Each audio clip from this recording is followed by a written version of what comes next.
এক গ্রামের মুখ্য রাস্তার পাশে এক হোটেল ছিল, যেখানে দূর দূর থেকেও লোকেরা ইলিশ মাছ আর ভাত খেতে আসতো। এই হোটেলটা দুই ভাই মিলে চালাতো। ওদের হোটেলের ইলিশ মাছের ঝোল এত স্বাদ ছিল যে কেউ একবার খেলে সে বারবার সেখানে ফিরে আসে। কিন্তু ধীরে ধীরে লোভ আর হিংসায় দুই ভাইয়ের জীবনে এমন মোড় আসে যেটাই ওদের পুরো জীবন বদলে দেয়। বড় ভাই ছিল মলয় আর ছোট ভাই ছিল অমল। ছোট ভাই খুব পরিশ্রমী ছিল। সকাল 5টায় উঠে বাজার থেকে তাজা ইলিশ মাছ আনতো, তারপর চাল ধুয়ে ভাত বসাতো আর মশলাও তৈরি করত। মাসের শেষে হোটেলে যা কামাই হতো সেই টাকা দুই ভাই সমান ভাগে ভাগ করে নিত, কেননা ওদের বাবা গত হওয়ার আগে ওদের ভুলে গেছিল দুজন একসাথেই কাজ করিস বাবা। তারপর একদিন গ্রাহকেরা যেই তাদের ইলিশের ঝোল মুখে দেয় সেই বলে, যদি ইলিশের ঝোলের আসল স্বাদ খেতে হয় তাহলে মলয় আর অমলের হোটেলে আসতে হবে। হ্যাঁ ভাই, যাই বলো না কেন, বাড়িতে বানানো ইলিশের ঝোলের থেকে মলয় অমলের হোটেলের ইলিশের ঝোলের স্বাদ মুখে লেগে থাকে। কেন আসবে না ভাই? আমাদের হোটেলের স্পেশাল বানানো মশলা, স্বাদ তো আসবেই। বাবার মৃত্যুর পর দুই ভাই মিলে হোটেল চালাতে থাকে। কিছু বছর তো সব ঠিক চলছিল, দোকানের কামাইও বেশ ভালোই হচ্ছিল। কিছুদিনেই দুই ভাইয়ের বিয়ে হয়ে যায়। মলয়ের মালতী নামে এক মেয়ের সাথে বিয়ে হয় আর অমলের সুলতা নামে এক মেয়ের সাথে বিয়ে হয়। এখন দুজনারই খরচা বেড়ে যায়। কি গো, আমাকে এই মাসে একটা শাড়ি কিনে দাও না গো। পাশের বাড়ি বৌদি আছে না, উনি নতুন শাড়ি এনেছেন, আমাকে দেখাচ্ছিলেন। আমি যা কামাই করি তা আধা আধা ভাগ হয়ে যায়। যা পাই তার মধ্যে তো তুমি অর্ধেক খরচা করো। এখন আবার কোথা থেকে আনবো শাড়ি? তাহলে তুমি একসাথে কেন কাজ করছো বলো তো? আলাদা হয়ে যাও না, ওনার থেকে তো অনেক বেশি টাকা কামাবে। একটাই তো হোটেল, আলাদা কি করে হই?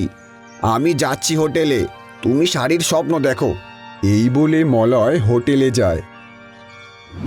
হোটেলে গ্রাহক তো বেশ ভালোই আসছিল, ইলিশ ভাতও খুব খাচ্ছিল, কিন্তু এইদিকে কামাইও ভাগ করতে হচ্ছিল, যার জন্য মলয় ভাবে, সব কাজ তো আমি করি আর টাকা দুভাগে ভাগ করতে হচ্ছে।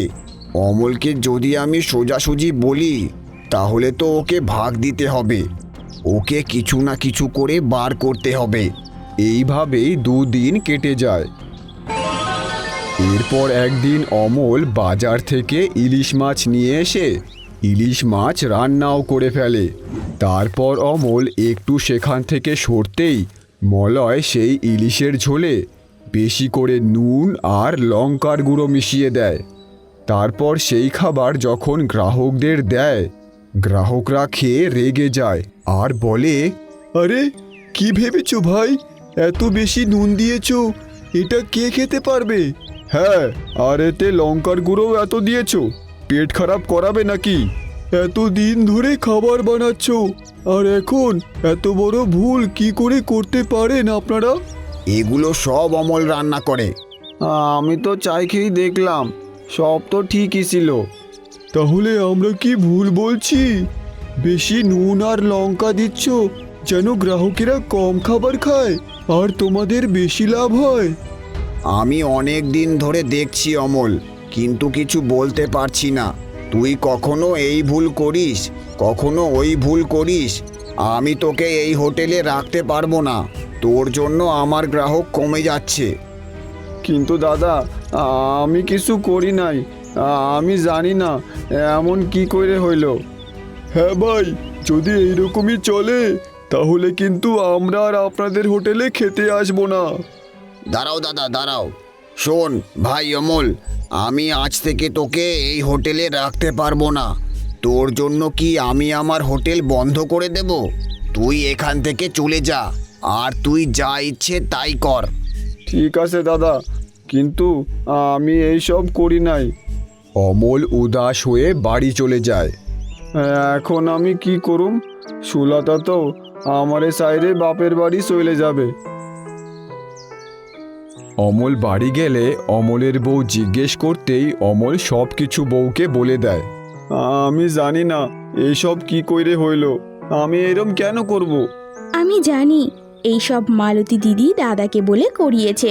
তুমি চিন্তা করো না, তুমি আমার এই কানের দুল বিক্রি করে তুমি একটা ঠেলা গাড়ি কিনে নাও, তারপর দোকান দাও। আমার মনে হয় না এইসব ঘটনা হওয়ার পরও আমার কাছে খাইতে আসবে। তুমি ইলিশ মাছ তো রান্না করতেই পারো, লোকেরা আরো একবার খেলেই বুঝতে পারবে। তারপর শুরু তো করো, ধীরে ধীরে সব ঠিক হয়ে যাবে। তোমার দাদা এত লোভী, দেখো কিছু না কিছু তো একটা ভুল করবেই। ঠিক আছে। এরপর অমল সেই কানের দুল বিক্রি করে দেয়, আর সে একটা ঠেলা আর দোকান দেবার জন্য সব জিনিস কিনে নিয়ে আসে।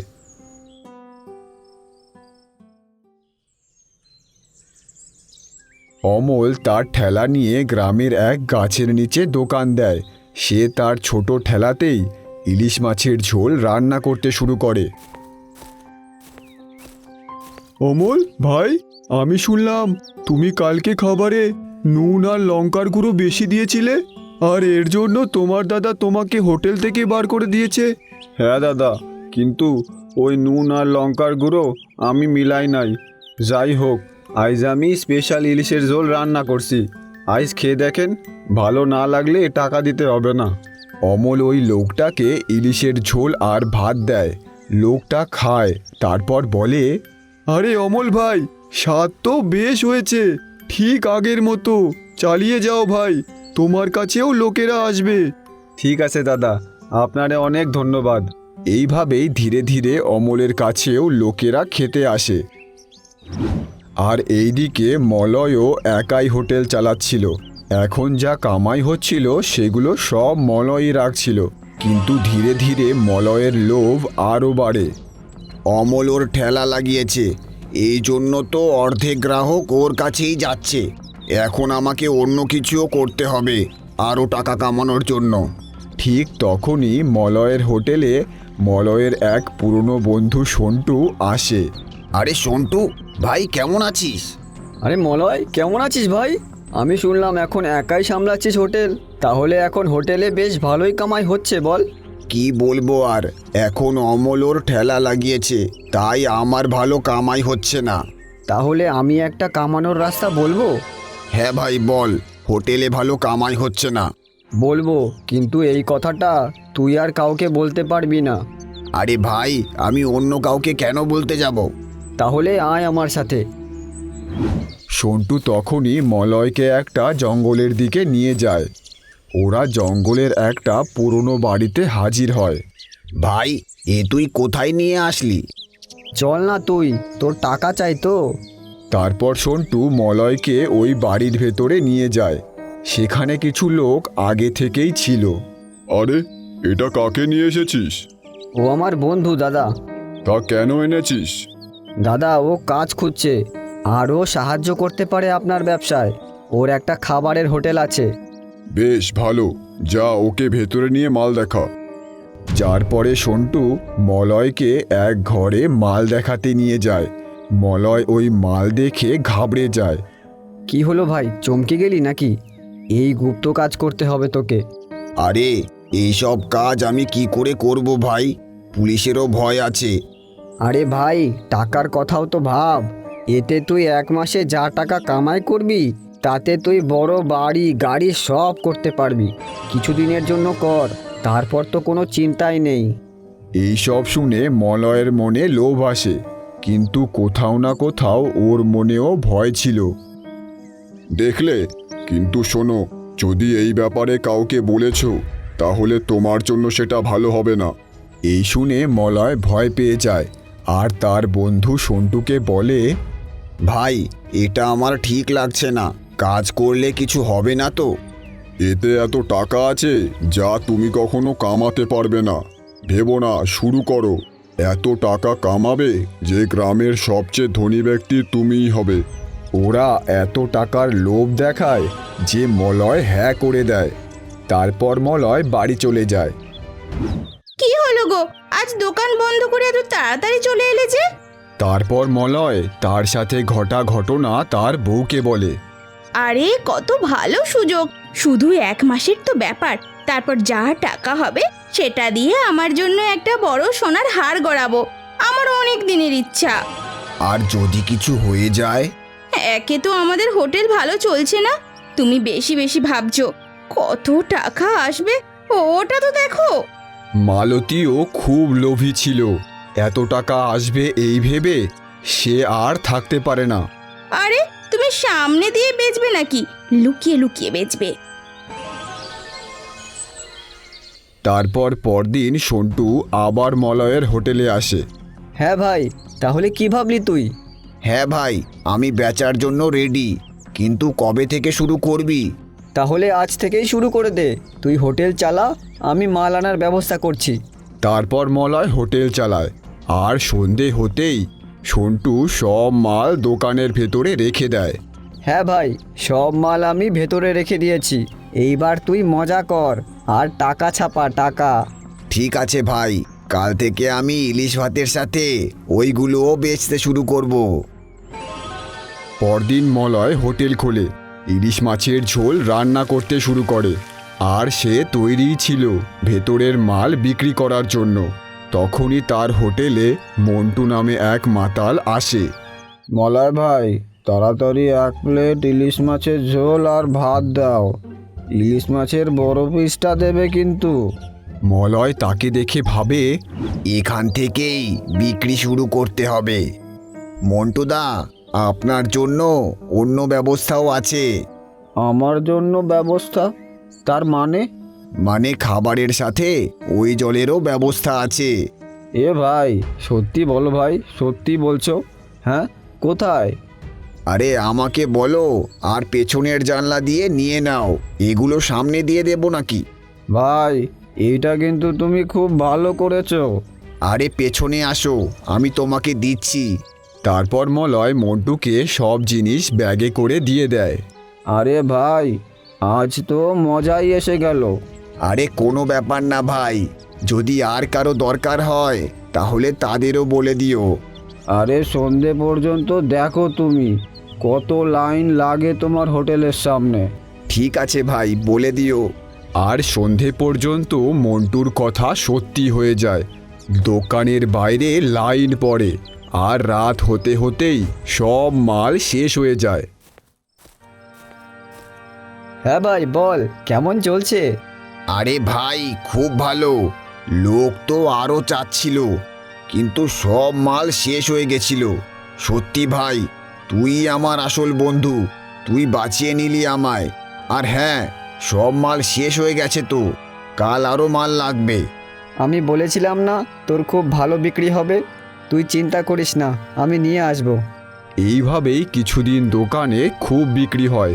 মলয়ের দোকান খুব ভালো চলছিল।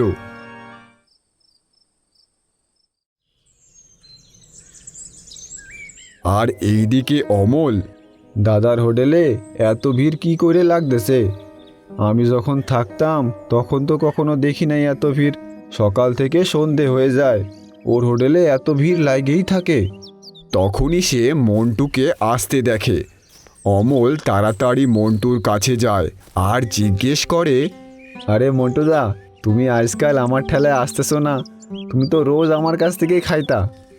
আর কি বলবো ভাই, মলয়দার হোটেলে তো খাবারের সাথে স্পেশাল জলেরও ব্যবস্থা আছে, তাই সবাই ওখানেই যাচ্ছে। এই বলে মন্টু সেখান থেকে চলে যায়। আর এইদিকে অমল বুঝে যায় যে ও কি ব্যাপারে কথা বলছিল। আচ্ছা, তাইলে এখন দাদা এই খারাপ কাজও শুরু করছে, এই জন্যই ওর হোটেলে এত ভিড় লাগেই থাকে। তারপর তাড়াতাড়ি অমল তার দাদার কাছে যায়। এইটা কি শুনছি দাদা, তুমি টাকার জন্য এই খারাপ কাজ করতে লাগছো? আমাদের বাবার কি সম্মান থাকবে এই গ্রামে?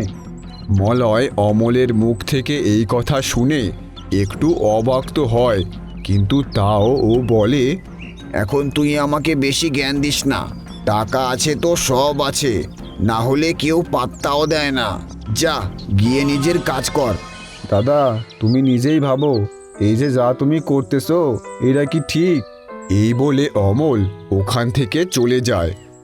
আর ওইদিকে মলয়ও ওর হোটেল বন্ধ করে নিজের বাড়ি চলে যায়। কখনো কখনো মনে হয় কিছু ভুল করছি না তো আমি। আজ তো অমলও এসেছিল, ও জেনে গেছে এই ব্যাপারে। আরে তুমি এত ভেবো না আজকের ব্যাপারে, এই সব তো ব্যবসাতে হয়। আর যদি তুমি এগুলো বিক্রয় না করো, ওরা অন্য জায়গা থেকে তো কিনেই নেবে। মালতী এত লোভী ছিল যে ও এত কামাই দেখে কখনোই চাইতো না যে মলয় এই ব্যবসা বন্ধ করে। এইভাবেই মলয়ের খুব কামাই হচ্ছিল। একদিন দোকানের সামনে, আরে দাদা আমাকে দাও। না না, আগে আমাকে দাও। আরে আমি আগে এসেছি, আমি আগে নেব। এইভাবেই ওরা নিজেদের মধ্যে ঝামেলা করতে থাকে।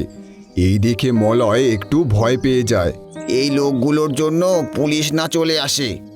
এই নাও তোমাদের মালের ব্যাগ, আর তাড়াতাড়ি যাও এখান থেকে। মলয় আজকে তো তাড়াতাড়ি ওদের মাল দিয়ে দিল, কিন্তু কোথাও না কোথাও মলয়ও ভয় পায় যে কখনো ভুল না হয়ে যায়।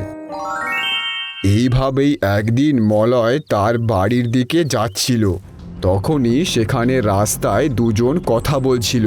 তুমি শুনেছ মলয় ওর ইলিশ ভাতের সাথে কি বেচছে? ওর বাবার তো নামটাই ডুবিয়ে দিল ও। হ্যাঁ দাদা, আর আমি শুনেছি মন্টু ওর হোটেল থেকে এত মাল নিয়ে যায়, তারপর রাতে মন্টু ওর বউকে ধরে মারে। আমিও শুনেছি, যখন থেকে আমাদের গ্রামে ওই জিনিস বেচা শুরু হয়েছে, গ্রামে তো সব ঘরেই রোজ ঝগড়া হয়। এই সব কথা শুনে মলয়ও একটু উদাস হয়ে পড়ে, আর তারপর সন্টুর কাছে যায়।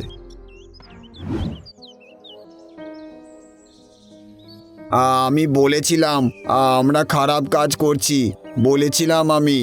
দেখ এখন গ্রামের লোকেরা কেমন কথা বলছে, আর এর থেকে কত লোকের ঘরে অশান্তি লেগে আছে। সন্টু, তোর মাল তুই নিয়ে যা, আর ভাই মানা করে দে ওদেরও যে আমি আর এই কাজ করতে পারবো না। ভাই হাত জোর করছি, আমি আর এই পাপ কাজ করতে পারবো না। তুই কি বলছিস? এত তাড়াহুড়ো করিস না ভাই। না ভাই, আর না। আরে ভাই, তুই তো মানছিসই না। আচ্ছা ঠিক আছে, আমি দেখছি।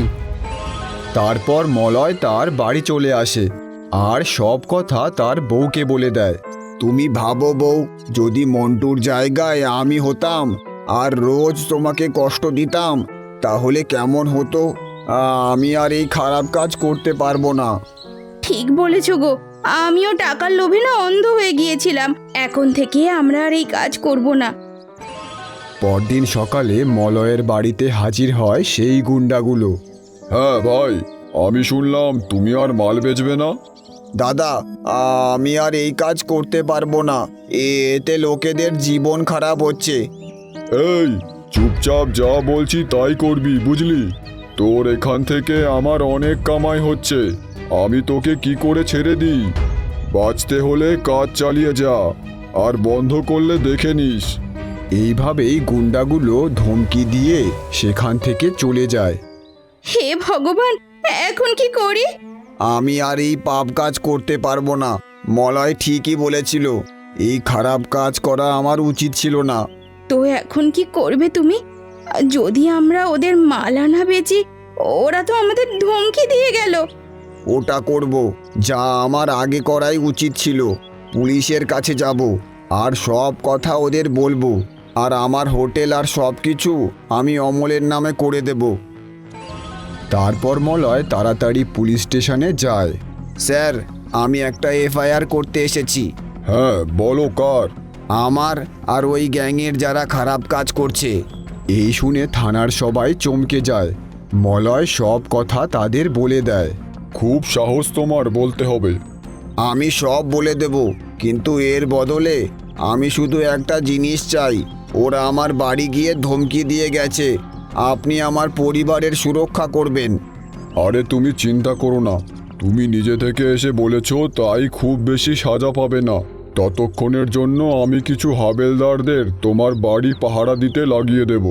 ঠিক আছে স্যার, অনেক অনেক ধন্যবাদ। পুলিশ মলয়কে জেলে নিয়ে নেয় আর কিছুদিনেই খারাপ কাজ করার গ্যাংয়ের সবাইকে পুলিশ ধরে ফেলে। 1 বছর পর মলয় জেল থেকে ছাড়া পেয়ে যায়, কিন্তু পুরো গ্রামে মলয়ের বদনামি ছড়িয়ে পড়েছিল। পুরো গ্রামের নাম মাটিতে মিশিয়ে দিলি তুই। এইসব কথা শুনে অমল রেগে যায়। চুপ করুন আপনারা, এই সব জিনিস আমার দাদা শুরু করছে ঠিক আছে, কিন্তু বন্ধটাও ওই করছে। আরে ও তো ভুল করেছিলই, এই কারণেই তো ও জেল খাটলো। তাইলে প্রধান মশাই, আপনার সাহস ছিল ওই গুন্ডাগুলোরে পুলিশের হাতে ধরাইতে? আমি তো শুনছিলাম আপনিও নাকি কমিশন খাইতেন। এইসব শুনে প্রধানও চুপ হয়ে যায়। আমার দাদা খারাপ কাজ করলেও কিন্তু ওদের ধরায়ে ওদের গ্রুপ একদম শেষ করে দিছে। যদিও চাইতো তাইলে এই কাজ চালাইতে পারতো। লোকের জীবন খারাপ হচ্ছিল, দাদার কোনো সমস্যা ছিল না, কিন্তু দাদা পুলিশের কাছে গিয়ে নিজের ভুল স্বীকার করছে আর সাথে সব গুন্ডাদের ধরাইছে। অমলের এই কথা শুনে গ্রামবাসীরা চুপ হয়ে থাকে। আর চুপ হতোই না কেন, কারণ আজ পুরো গুন্ডাদের গ্রুপ ধরা পড়েছে মলয়ের কারণেই। তারপর আর কি, 2 ভাই একসাথে হয়ে যায় আর তাদের হোটেল চালায়। তাহলে বন্ধুরা, কখনো খারাপ কাজ করো না। যা তুমি আজ অন্যের সাথে করছো, কাল সেটা তোমার সাথেও হতে পারে।